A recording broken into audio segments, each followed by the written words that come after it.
Rejinagar PS case number 219/226 dated 26/6/2026 under section 152, 192, 196, 197, 224, 299, 351 within bracket 2, 352, 353 of the ভারতীয় ন্যায় সংহিতা। আপনারা ভাবছেন কেস হয়েছে, অ্যাকশন কবে হবে?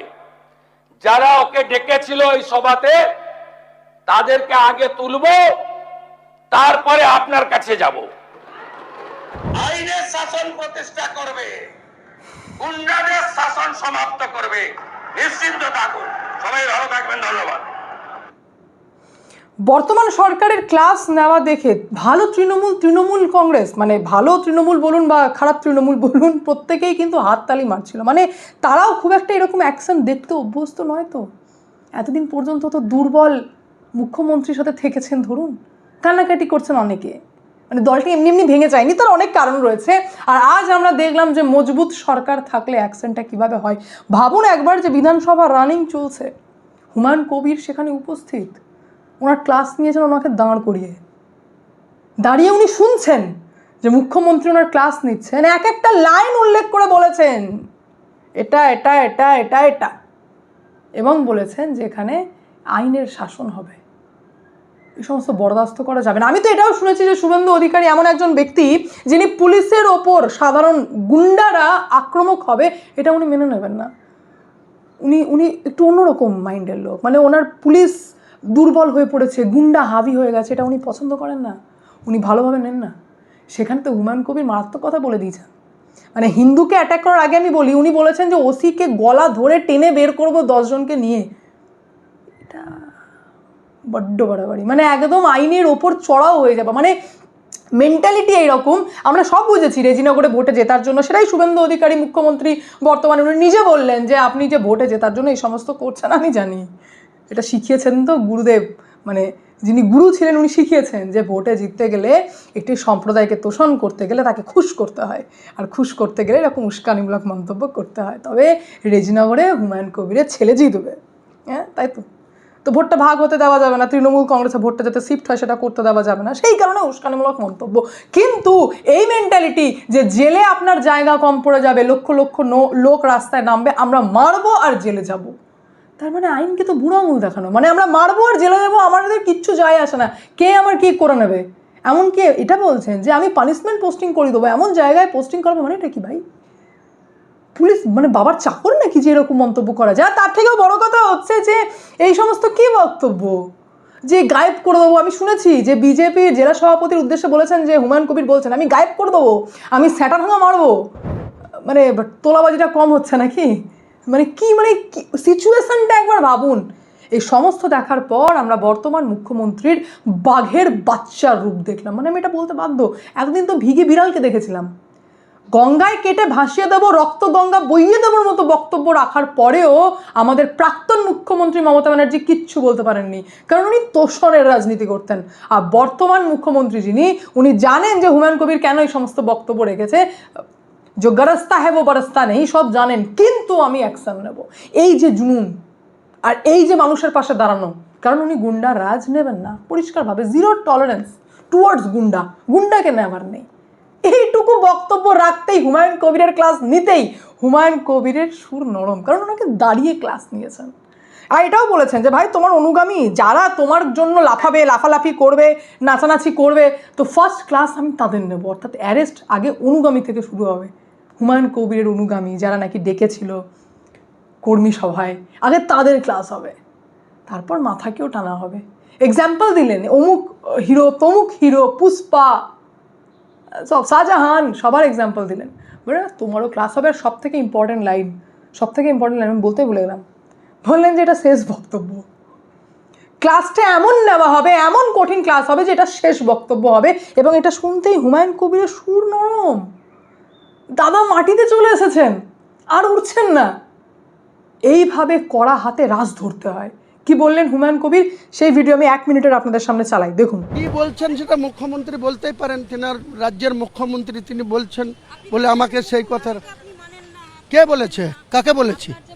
কাকে বলেছি? কাকে বলেছি? আপনি ফালতু কোশ্চেন করবেন না। আমি কোথাও বলিনি কি বলেছি মুখ্যমন্ত্রী নিজে হাউসে বলেছেন। যেটা বলেছি সেটা মুখ্যমন্ত্রী নিজে হাউসে পড়ে শুনেছেন, আপনারা ভালো করে দেখে নেন রেকর্ড। কোনো অন্যায় করিনি। আমি আমার পার্টিকে শক্তিশালী রাখার জন্য আমি বলবো, তিনার পার্টি থেকে তিনি মুখ্যমন্ত্রী হয়েছেন, তিনার পার্টিকেও শক্তিশালী করার জন্য তিনি বলবেন। পার্টিকে শক্তিশালী করার জন্য কোন সম্প্রদায়কে নিয়ে নির্দিষ্ট করে বলা যায়? সাম্প্রদায়িক হুমায়ুন কবির করে না, কোনো প্রয়োজন হয় না।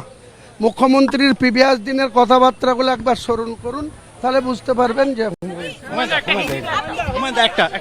আমি এভাবে দিতে পারবো না, আমি এত জনে দিতে পারবো।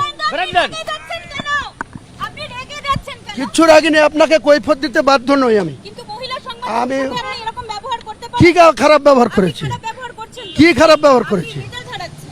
আমি আপনার কোনো কোশ্চেনের উত্তর দেব না। আপনি কি বলছেন? আপনি ভেজা ঝাড়াচ্ছেন। আমি আপনার কোনো কোশ্চেনের উত্তর দেব না। আপনি আমাকে বাধ্য করাবেন, আপনার কাছে আপনি জোর খাটাবেন। আপনার কাছে উত্তর নেই বলে কেন উত্তর থাকবে না? আমি দেব না আপনাকে আমি কোনো রিয়াকশন দেব না। আপনি বাই ফোর্স করতে পারেন না। হুমায়ুন কবির বলছেন গণতন্ত্রের কথা, যে বিপজ্জনক অবস্থায় রয়েছে। যখন বাবরি মসজিদের মতো টপিকগুলোকে উস্কে রাজ্যে দাঙ্গা লাগাতে দুবার ভাবেন নিজে নেতা, উনি বলছেন যে গণতন্ত্র বিপজ্জনক অবস্থায় রয়েছে। তো ইয়ে ডর আচ্ছা লাগা। ডর শুধুমাত্র হুমায়ুন কবিরের লেগেছে তা নয়, এইবার দ্বিতীয়বার ভাইপো চলে গেছেন আদালতে জরুরি আর্জি নিয়ে, বলছেন বিদেশ যেতে চাই। বিদেশ যাবার দ্বিতীয়বার আর্জি নিয়ে পৌঁছে গেছেন অভিষেক ব্যানার্জি। আমি জানি না ওনাকে এখন সর্বভারতীয় তৃণমূল কংগ্রেসের সাধারণ সম্পাদক বলা যাবে কিনা, কারণ আমি নিজে কনফিউশনের মধ্যে আছি, কিন্তু উনি পৌঁছে গেছেন হাইকোর্টে, সেখানে জরুরি আর্জি জানিয়েছেন বিচারপতি সৌগত ভট্টাচার্যের বেঞ্চে। তো বিচারপতি বলছেন তুমি জরুরিই নয় আমার কাছে, তো তোমাদের আবেদন জরুরিভাবে শোনারই নেই। ভাইপো পর্যন্ত বিদেশ যাওয়ার জন্য ছটফট করছেন, পারমিশন পাচ্ছেন না। মানে সিচুয়েশনটা ভাবুন, যে এমন পরিস্থিতিতে পড়েছে অভিষেক ব্যানার্জি যে ছটফট করছেন, দ্বিতীয়বারের জন্য আর্জি জানাচ্ছেন, বলছেন হুজুর আমার মামলা প্লিজ আপনি শুনুন। তো বিচারপতি বলছেন না, লাইন বাই লাইন যেমন মামলা আসে সেই রকমই শুনবো, জরুরি আর্জিতে শোনার কিছু হয়নি। কিন্তু অভিষেক ব্যানার্জির কাকুতি মিনতি যে আমি বিদেশ যেতে চাই, কি না তো চোখের ট্রিটমেন্ট করাতে হবে, করি না এখানে ভাই আছে তো, ভুবনেশ্বর এমসে চলে যাওয়া প্রচুর লোক যায়, কি আছে বিদেশ না হয় গেলেন না, চোখই তো ভালো ভালো ডাক্তার আছে, নাম করে কোনো ডাক্তার আছে আমাদের এখানে। আচ্ছা আমাদের এখানে নেই, ওড়িশাতে তো আছে, আচ্ছা সেখানে নেই, ব্যাঙ্গালোরে তো আছে, আচ্ছা সেখানে পুনেতে তো আছে, জান না আছে, বিদেশ যেতে হবে না, এখানেই করিয়ে নিন। মানে ছটফট করছে অভিষেক ব্যানার্জি চোখের ট্রিটমেন্ট করানোর জন্য, এবং উনি যে কোনো হালে যেভাবেই হোক অপমানিত হচ্ছেন। দ্বিতীয়বার গেছেন মানে কি, উনি জানেন যে সমালোচনা হবে ওনাকে নিয়ে, তারপরেও কেমন যেন ছটফট করছেন, বলছেন আমি বিদেশ যেতে চাই। আর তারই মধ্যে মমতা ব্যানার্জির তোষণের রাজনীতি ফাঁস, যে ওবিসিতে এতদিন পর্যন্ত মমতা ব্যানার্জি ভুরি মুসলিম সম্প্রদায়ের মানুষকে অনৈতিকভাবে নাম ইনক্লুড করেছিলেন, যার জন্য হাইকোর্ট থেকে জাজমেন্ট পর্যন্ত এসেছিল যে তৃণমূল আমলে যে সমস্ত ওবিসি শংসাপত্র দেওয়া হয়েছে, ভুরি দেওয়া হয়েছে, টাকার বিনিময়ে দেওয়া হয়েছে, তোষণের রাজনীতির জন্য দেওয়া হয়েছে, ভোট ব্যাংককে টিকিয়ে রাখার জন্য দেওয়া হয়েছে, সেই সমস্ত শংসাপত্র বাতিল করা হলো। এই যে জাজমেন্ট হাইকোর্টের দিক থেকে এসেছিল, আজকে আমরা দেখতে পেলাম যে ওবিসিকে নিয়ে নতুন সংশোধনী দুটি ইম্পর্টেন্ট বিল পেশ করেছেন মন্ত্রী গৌরীশঙ্কর ঘোষ, এবং সেখানে জানিয়ে দিয়েছেন যে আর কোনো রকমের তোষণগিরি হবে না। যারা জেনুইন ওবিসি, যাদের প্রয়োজন ব্যাকওয়ার্ড ক্লাস, এটা তো কিসের জন্য ওবিসি করা, যে যারা একদম ব্যাকওয়ার্ড ক্লাসে পড়ছে তাদেরকে আমরা তুলে আনতে চাই, তাদের উন্নয়ন চাই। তো সেই কারণে প্রপার সার্ভে করা হবে, প্রপারভাবে মানে সমস্তটা, মানে আমি আপনাদেরকে যদি একটু ভেঙে বুঝিয়ে দিই, তো মমতা ব্যানার্জির টাইম আস্তে আস্তে শুরু হয়েছিল বামফ্রন্ট আমল থেকে, মমতা ব্যানার্জির সময় আস্তে আস্তে 113 জাতি অন্তর্ভুক্ত করে ফেলেছিলেন ওবিসিতে। আর যখন সেটা ডিটেলস অ্যানালিসিস হয় তখন দেখা যায় বেশিরভাগ নামই যারা অযোগ্য তাদেরকে দেওয়া হয়েছে ওবিসি শংসাপত্র, এবং মুসলিম সম্প্রদায়ের একাধিক মানুষকে সুযোগ পাইয়ে দেওয়া হয়েছে ইন্টেনশনালি, যাদের প্রয়োজন নেই। তো এই যে ব্যাপারগুলি করা হয়েছে, পরিষ্কারভাবে মন্ত্রী গৌরীশঙ্কর ঘোষ বলে দিয়েছেন যে আমরা এবার বড় পদক্ষেপ নিতে চলেছি। ক্যাটাগরি এ ক্যাটাগরি বি করে যে ভাগ করা হয়েছে, আর বেশি দুর্নীতি মমতা ব্যানার্জি ক্যাটাগরি বিতে করেছেন। তো বলেছেন যে সেই যেখানে ইনক্লুড করা হচ্ছে এই জাতিগুলোকে, 113টা অন্তর্ভুক্ত করেছিল মমতা ব্যানার্জি, সেটা আমরা কমিয়ে 66টি করলাম, এবং আমরা জেনুইনভাবেই এখানে ওবিসি শংসাপত্র দেব, আর কোনো কথাই হবে না। তাহলে তোষণ করার নেই। এই বক্তব্য আসতেই এখন বিভিন্ন জায়গা থেকে সমালোচনা শুরু, এটা ঠিক হচ্ছে না, মুসলিম সম্প্রদায়ের সঙ্গে অন্যায় হচ্ছে। তো গৌরীশঙ্কর ঘোষ এটাই বললেন যে যখন ভুলভালভাবে শংসাপত্র বিক্রি করা হচ্ছিল, দুয়ারে সরকারের নামে যখন ওবিসি সার্টিফিকেটকে বিক্রি করা হচ্ছিল, যখন ভুরি ভুরি মুসলিম সম্প্রদায়ের মানুষকে ভরা হচ্ছিল, যেখানে বিভিন্ন আদিবাসীর লোক বলুন, হিন্দু সম্প্রদায়ের লোক বলুন, খ্রিশ্চান কমিউনিটির লোক বলুন, তাদের যখন দরকার ছিল তারা পায়নি, তো তখন আপনারা আওয়াজ তোলেন না।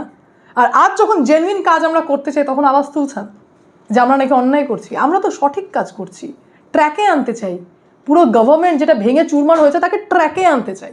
তো তার জন্য এই সমস্ত পদক্ষেপ, অর্থাৎ কোনো ভয় নেই, জানেন তো, কোনো ধর্মকে এক্সট্রা তোষণ করার মতো কোনো ভয় নেই, চলছে। হুমায়ুন কবিরকে তো দেখলেন, এইবারই বিজেপি 8টা সিট পেয়েছে মুর্শিদাবাদ থেকে, পরের বার নাও পেতে পারে, তাও অ্যাকশন নিয়েছেন, কারণ আইনের শাসন প্রতিষ্ঠা করতে হবে, শাসকের আইন না। এটাই হচ্ছে নিয়ম আর এটাই হওয়া উচিত। বাকি পুরো বিষয় নিয়ে আপনাদের কি মন্তব্য অতি অবশ্যই কমেন্টের মাধ্যমে জানান। আমি এখানে এন্ড করি, দেখা হচ্ছে নেক্সট ভিডিওতে। ভালো থাকবেন, সুস্থ থাকবেন, সঙ্গে অদ্বিতীয়া চ্যানেলকে অতি অবশ্যই সাবস্ক্রাইব করবেন, কারণ একটাই, যা হবে স্পষ্ট হবে।